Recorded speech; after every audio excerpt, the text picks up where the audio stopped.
Previously on Thorny Questions, we've thought about the Bible. In particular, we've looked at the Gospels as a way into the Bible.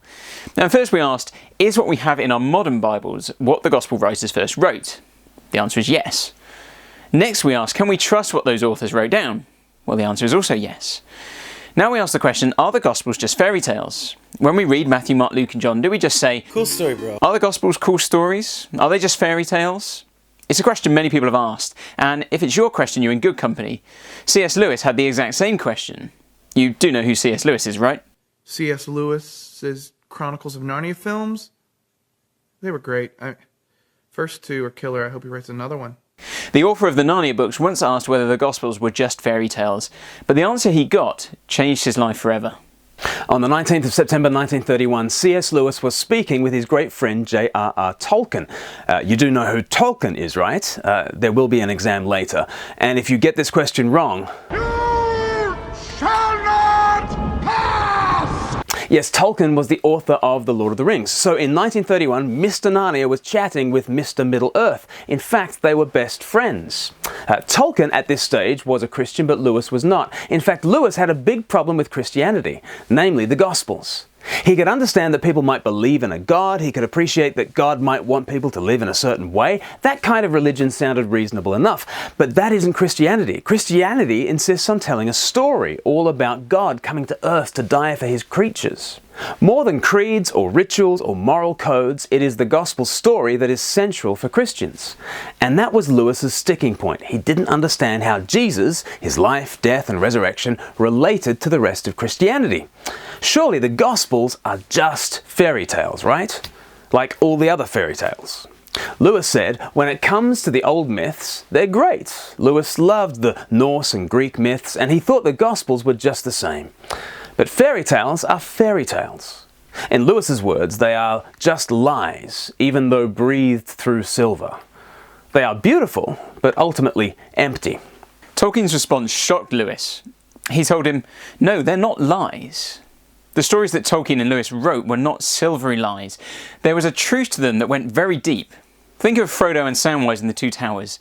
Their story of triumph through adversity taps into the great stories. It's like in the great stories, Mr. Frodo. The ones that really mattered. Full of darkness and danger they were. The stories we reflect tell a greater story, a deeper truth. And for Tolkien, that deeper story is the Gospels. The Gospels are the ultimate and original myth, the true myth. This got Lewis thinking of all the stories he had loved. Not only tales of death and resurrection, but stories of rags to riches, of defeating the monster, epic quests, grand romances, desperate tragedies, joyful comedies, victory snatched from defeat, the prince marrying the pauper and happily ever after. Has it got any sports in it? Are you kidding? Fencing, fighting, torture, revenge, giants, monsters, chases, escapes, true love, miracles. Doesn't sound too bad. These stories resonate with us across cultures and down the ages. But why? Is there a reason our hearts are tuned to such realities? Might there be a grand original story that is reflected in our own little stories?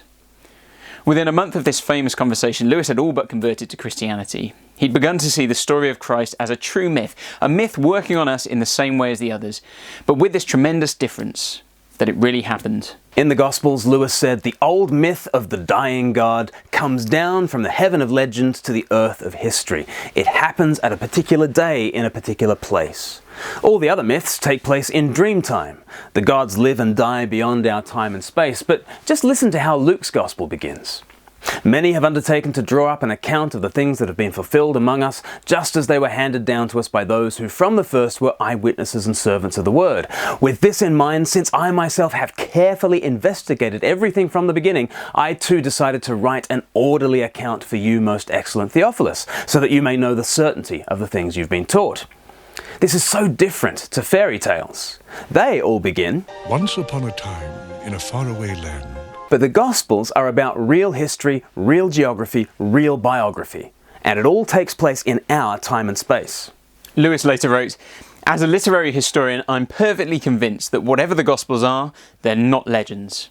I've read a great deal of legend and I'm quite clear that they are not the same sort of thing. In the old myths, you can't answer the question, when did Thor marry his wife, or when did Krishna fight Kaliya? Those stories are not set in our world of time and space. By contrast, the Gospels are detailed accounts of people, places and times. Even as they tell the most wonderful story, they're written as serious history. Tolkien once said this: "The Gospels contain a fairy story, or a story of a larger kind which embraces all the essence of fairy stories.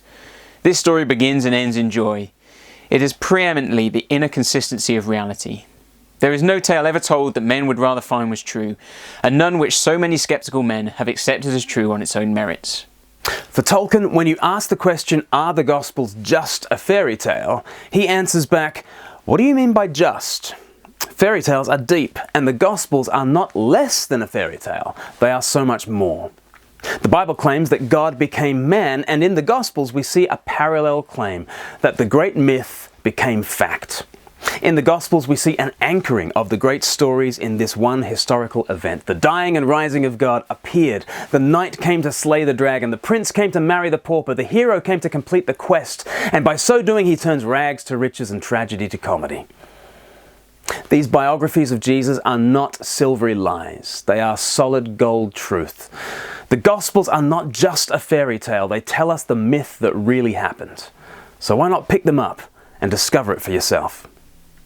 Thanks so much. If you've liked this thorny question, then please click here to find out more about the myth that really happened. And we'll see you next time.